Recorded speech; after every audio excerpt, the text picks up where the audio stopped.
안녕하십니까. 저는 강대 영어학원에서 양정고 1학년을 담당하고 있는 김세진입니다.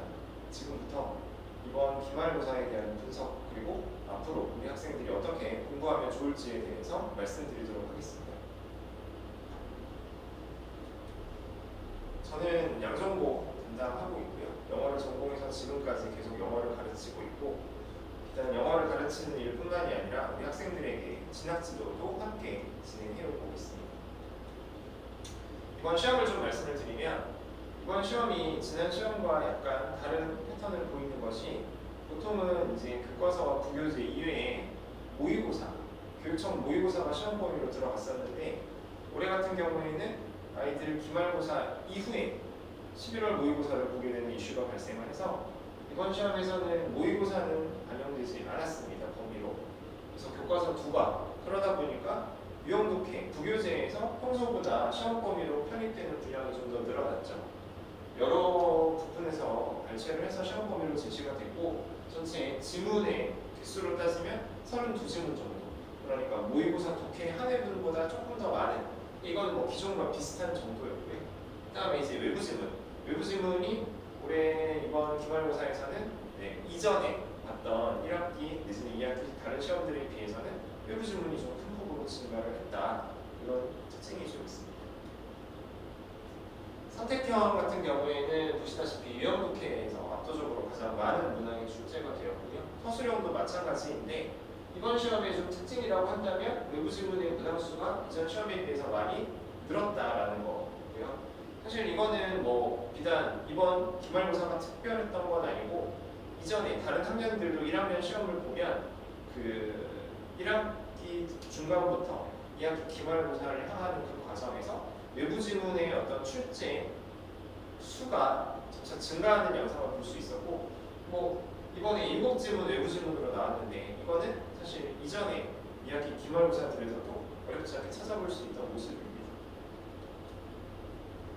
각 영역별로 어떤 특징이 있었는지를 좀 말씀을 드리면, 아무래도 이제 교과서 같은 경우에는 그 텍스트 자체가 유형독해 부교재에 비해서 훨씬 쉽기 때문에 여기서 문제를 굉장히 어렵게 낸다는 건 사실상 어렵습니다. 그리고 아까 그 출제 비율에서 부족했지만 서술형으로도 교과서는 출제되지 않았어요. 그러니까 전체적으로 평이한 난이도로 출제가 되었다고 말씀드릴 수 있고, 가장 중요한 관건 중에 하나가 유형독해죠. 범위가 많기도 하고, 이 유형독해에 들어가는 지문이 사실 1학년 아이들이 공부하기에 결코 쉬운 내용은 아닙니다. 보통 1학년을 타겟팅으로 해서 만들어지는 여느 독해 교재보다는 난이도가 좀 더 있는 편인데요. 그러다 보니까 기본적으로 텍스트 자체도 좀 어려운데, 이 여기에서 문제도 출제가 많이 되고 또 서술형도 나오고, 뭐 이러다 보니까 우리 학생들이 좀 가장 어려워하는 시험 범위이기도 하죠. 보시다시피 어법이랑 어휘랑 간접쓰기, 그 다음에 뭐 빈칸 유형, 이렇게 상대적으로 우리 친구들이 좀 어렵게 생각하는 유형 중심으로 유형독해에서 출제가 됐고요. 서술형 같은 경우에서는 이제 문장을 완성하는 거, 이게 이제 또 시간을 많이 잡아먹죠. 그 다음에 어법과 어휘 관련된 문항으로 출제가 되어서 여기서 이제 변별력이 많이 발생을 했다고 볼 수 있습니다. 그래서 이제 서술형으로 나오는 유형독해 유형들은, 문제 유형들은 어법을 수정하거나, 그 다음에 문장을 완성하거나, 그 다음에 어형을 변화해서 정답을 찾아야 하는 그런 유형들이었죠. 이런 것들이 결국은 서술형에서 시간을 많이 잡아먹기 때문에 우리 학생들이 이번에 체감했을 난이도는 굉장히 좀 높은 편이었을 겁니다. 작년 대비, 이전 시험들 대비 이번 올해 1학년들의 영어 시험이 난이도가 다소 상향돼서 계속 출제가 되고 있는데, 이번에 기말고사는 체감상 우리 친구들이 느끼기에는 이전 시험보다 써야 할 서술형 문항도 많았고, 그 다음에 이 선택형에서 외부 지문도 좀 많이 들어갔기 때문에 전체적인 체감 난이도는 높았을 것이다. 이전 시험 대비로도 그렇다고 말씀을 드릴 수 있고요. 자, 외부 지문, 뒤에서 더 말씀을 드리겠지만 비중을 많이 늘었죠. 이전 시험에 비해서. 게다가 출제된 유형을 봐도 어휘라든지 빈칸이라든지 서술형 이렇게 출제가 되니까 이번에 외부 지문에서 객관식 선택형 어법은 안 나왔어요. 하지만 서술형에서 어법이 좀 많이 나왔고, 이게 또 외부 질문으로 나오다 보니까 우리 학생들이 어렵게 생각을 했을 수 있습니다. 말씀드렸듯이 서술형에서도 외부 지문을 가지고 어법을 수정한다든지 어형을 변화시킨다든지 하는 유형으로 출제가 돼서 학생들이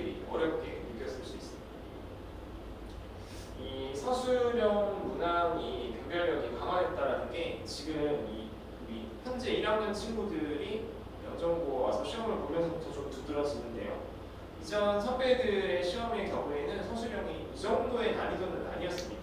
근데 학생들이 좀 우수한 자원들이 많아서인지 학교에서는 이 서술형을 통해서 변별력을 계속 주고 있고, 이런 양상이 1학년 1학기 중간고사부터 현재 2학기 기말고사일까지 계속 오히려 그 서술형의 어떤 난이도나 비중이 점점 더 늘어나는 양상마저도 보이고 있어서 결국 이 영정고 시험에서는 서술형이 굉장히 중요한 키워드가 됐다. 이제는. 그리고 사실 1학년 시험이 이렇게 바뀌면서 2학년 시험도 예전 2학년 시험들에 비해서 서술형이 좀 강조되고 있는 측면이 다소 있거든요. 그래서 이 잠재적 영정고에서 공부를 하고 싶어하는 그런 지원 학생들, 그다음에 현재 이제 2학년이 될 우리 예비고이 학생들, 서술형에 대해서 좀 많이 준비를 해야 할 필요가 굉장히 뚜렷하다라고 말씀을 드리고요. 이 문장 완성 유형은 안 그래도 우리 친구들이 어려워하는데, 이 영정고 서술형이 어려워진다라고 하는 데에는 문장 완성 유형이 일단 문항수가 많습니다. 이번 기말고사 같은 경우에는 문장 완성이 5문항이 있었어요. 5문항을 이 절의 형태 내지는 좀 긴 구의 형태로 완성을 해야 되는 거죠. 그러다 보니까 우리 학생들이 많이 여기서 어려웠을 거고, 제가 단어 수를 다 세봤어요.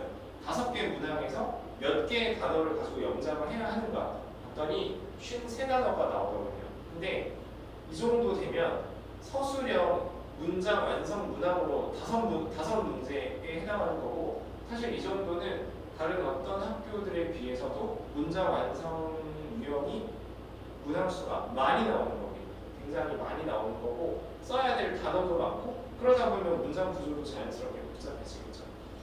원래 이 1학년, 이번 1학년들 올해 본 시험들이 좀 대체로 그런 측면이 있었지만, 특히나 이번 시험에서는 이 서술형 작성하는 시간이 부족한 친구들이 굉장히 많았을 겁니다.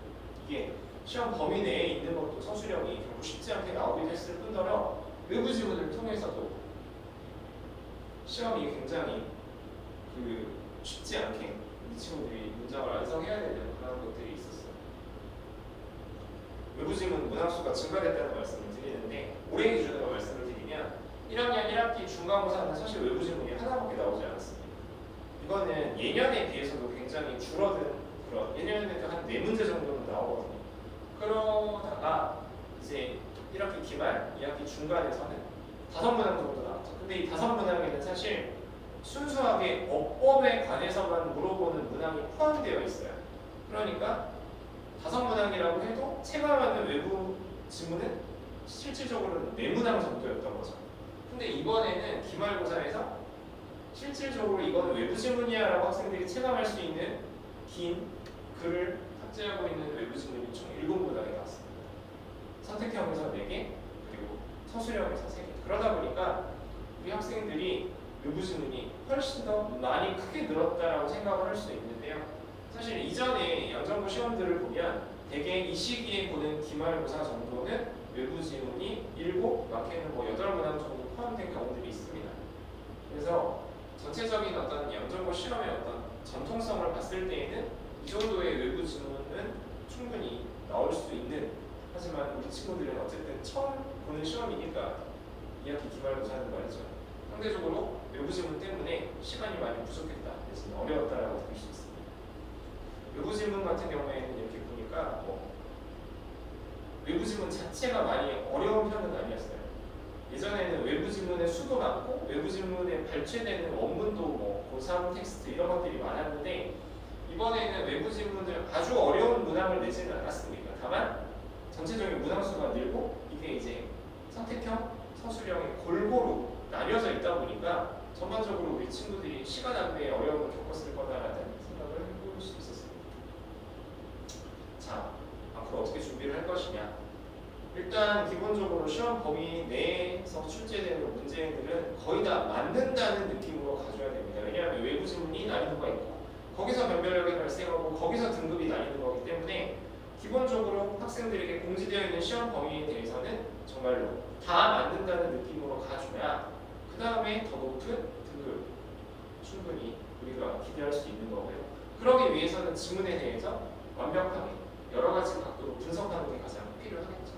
각 지문마다의 특징이 있을 것이고 이 특징을 바탕으로 어떤 유형이 출제될 가능성이 높은지 이런 것들 충분히 고민을 해야 되고요. 서술형, 서술형 너무 많이 중요합니다. 근데 서술형으로 나오는 문항들이 사실은 어느 정도 요즘은 서술형으로 나오는 그런 그 문장이 사실은 어느 정도 정해져 있어요. 그런 것들을 가지고 평소에 충분히 연습하는 거 굉장히 필요하고요.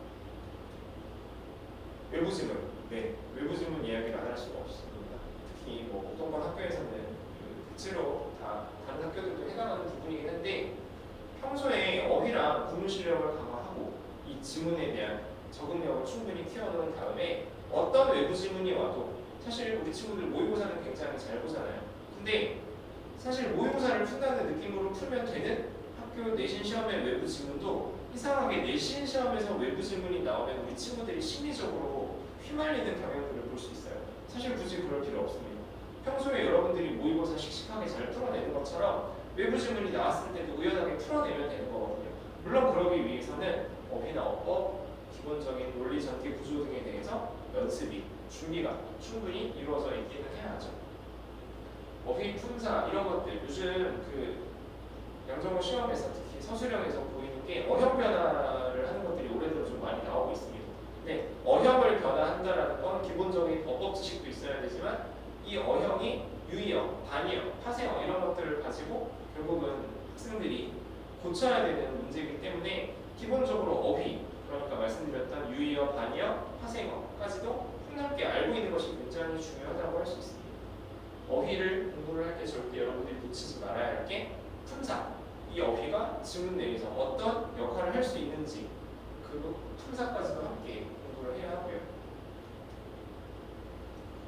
자, 그래서 제가 담당하는 내신 수업은 어떤 특징을 가지고 있느냐면 저는 제가 철저히 고민하고 또 이전의 데이터, 향후에 출제 가능성 있는 것들을 모든 걸 다 고려를 해서 철저하게 지문을 완벽하게 분석을 하고 그 내용을 바탕으로 학생들에게 전달을 합니다. 여기에서는 당연히 내용 이해에 대한 부분, 또 필요하다면 배경 지식도 제가 같이 추가적으로 공부를 해서 학생들에게 제시를 하고요. 우리 학생들이 이해를 하지 못하는 문제가 있다면 최대한 상세한 예시를 들어서 납득을 시키고 어법이나 어휘, 논리 전개상의 특징까지도 충분히 학생들에게 분석 전달을 하고 이를 바탕으로 이 지문이 어떤 유형으로 출제가 될 가능성이 있는지에 대해서 학생들과 함께 이야기를 합니다. 이런 것들이 제가 출제하는 테스트에도 반영이 되고 있고요. 그 다음에 이제 올해는 어법 문항이 선택형에서 엄청 많이 나온 편은 아니었습니다. 하지만 예전에는 양정고가 어법 문항을 선택형에서 굉장히 많이 내는 편이었어요. 그리고 서술형에서는 당연히 어법 수정 문항이 굉장히 중요하기 때문에 어법 개념 이게 사실은 방학 기간에 시간이 상대적으로 많이 있을 때 좀 해줘야 되는 거긴 하지만 평소 내신 수업이나 또 그렇지 않은 이 방학 기간 중의 수업에서도 어법을 단순히 피상적으로 느낌적으로 답이 이건 것 같은데 식의 그런 공부는 절대 100% 지양을 해야 되고요. 대체 어떤 이유에서 근거를 가지고 왜 이 어법 사항이 이렇게 나올 수밖에 없는지 보다 더 근본적인 고민을 할 수 있도록 수업을 진행을 하고 있습니다. 어휘도 마찬가지죠. 우리 학생들 어휘 외우는 거 너무 싫어하는데 최대한 어휘를 기억하기 좋게 유의어, 반의어, 파생어 묶어서 척킹을 해서 우리 학생들이 조금 더 오래 머릿속에 어휘를 기억하고 있을 수 있도록 최대한 많이 제시를 하고 있습니다. 외부 지문 대응 이런 것들도 평소에 제가 이제 내신 기간에도 외부 지문에 있어서 좀 더 준비가 필요한 학생들은 추가적인 자료를 주고 외부 지문에 대한 연습을 시키고 있습니다. 결국 이거는 수능 모의고사를 풀어내는 그 감각을 잘 끌어올려주면 해결이 가능한 부분이거든요. 자, 제가 이제 수업을 하는 걸 바탕으로 제가 직접 학생들에게 출제하는 양정고의 특징의 시험에 가장 잘 맞는 그런 테스트를 출제를 하고 있고요. 그를 통해서 이제 어휘나 어법 역량을 강화하는데 가장 역점을 두고 수업을 하고 있습니다. 그 다음에 이제 복습노트라고 제가 직접 학생들에게 작성을 하게 시키는데 학원에서 저와 함께 공부했던 부분들을 집에 가서 다시 한 번 더 살펴볼 수 있게 이런 기회를 별도의 노트를 통해서 제공을 하고 있습니다. 그럼 이제 내신 대비 기간이 아닌 예를 들어 이런 방학 때 그리고 이제 학기 중에 기간이 조금 남는 때 어떤 수업을 하느냐.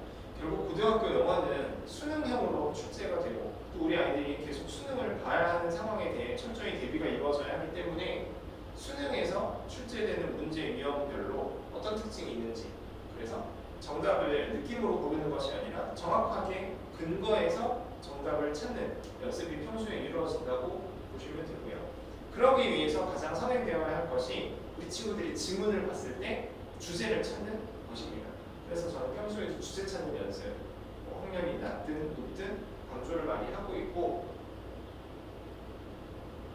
해석과 독해의 다른 점이 있다면 해석은 단순히 우리말로 옮기는 과정이죠. 그렇지만 독해를 해야 이 지문에서 논리전개 구조가 어떻게 이루어지고 있는지, 어떤 방식을 통해서 필자가 자신의 주장을 펼쳐나가고 있는지를 그 요소 그런 모든 도구들, 방법들을 철저히 찾아내는 것이 바로 진정한 독해라고 할 수 있습니다. 사실 수능이든 내신이든 높은 등급 점수를 받으려면 그런 독해, 해석이 아닌 독해가 필요하죠. 그래서 평소 수능 대비 수업에서는 그런 독해, 해석 아닌 독해, 이거에 좀 역점을 두고 있다고 볼 수 있고요. 저는 기본적으로 독해 수업이 됐던 다른 서술형 수업이 됐던 구문 분석과 어휘를 굉장히 많이 강조를 합니다. 문법 수업이라고 해서 문법만 할 수 없고요. 독해 수업이라고 해서 단어만 제시할 수는 없습니다. 이런 것들이 모두 종합적으로 이루어져야만 하는 것이기 때문에 평소에 구문, 그러니까 문장의 각 구조를 낱낱이 뜯어서 해부하듯이 살펴보는 그런 연습을 평소에 시키고 있고, 어휘도 마찬가지입니다. 앞서 말씀드린 것처럼 우리 아이들이 그렇게 외우기 싫어하는 어휘를 그런 트렌드와 출제 경향, 그 다음에 어떤 최근에 많이 나오고 있는 그런 요소들, 이런 것들을 모두 감안을 해서 아이들이 그래도 비교적 외우기 좋게 그렇게 어휘를 제시를 하고 있습니다. 앞서 말씀드린 테스트나 무슨 동일하게 진행하고요. 진학지도, 이 부분은 제가 좀 자신 있게 말씀을 드릴 수 있는데, 저는 제가 이 분야에 관심도 많고 해서 제가 직접 전문가 교육을 많이 듣기도 했고, 제가 외부에서 강연을 한 적도 있고, 우리 학생들에게 상시로 진학지도에 대해서 설명을 하고 있습니다. 실제로 저에게 생활교육부를 가져와서 확인을 받는다든지, 그 다음에 예전에 자기소개서를 쓰던 시절에는 제가 자기소개서 첨삭도 해주고 했거든요. 그리고 나중에 입시 원서를 작성하는, 지원을 해야 되는 과정에서도 어느 정도의 합격선을 두고 지원을 해봐야 될지를 같이 고민을 하고 있습니다. 영어만 잘해서 대학을 갈 수 있는 건 아니고, 저는 공부를 하게끔 만들어주는 사람이기 때문에 평소에 이런 진학지도에 대해서는 굉장히 중요하게 생각하고 학생들과 소통하고 있습니다. 훨씬 더 많은 사례가 있지만 제가 평소에 냈던 테스트에서 출제가 된 것이 있다라는 예시를 보여드리고요.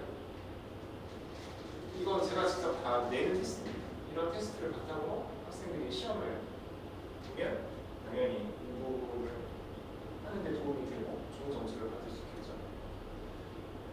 빈칸 어휘 제가 예시 간단히 보여드릴 건데, 마찬가지로 제가 이렇게 직접 학생들 진도 나간 뒤에 테스트를 보고 여기에서 실제 이번 시험에서 출제한 사례를 보여드리고 있습니다. 이상으로 제 발표를 마치도록 하겠습니다.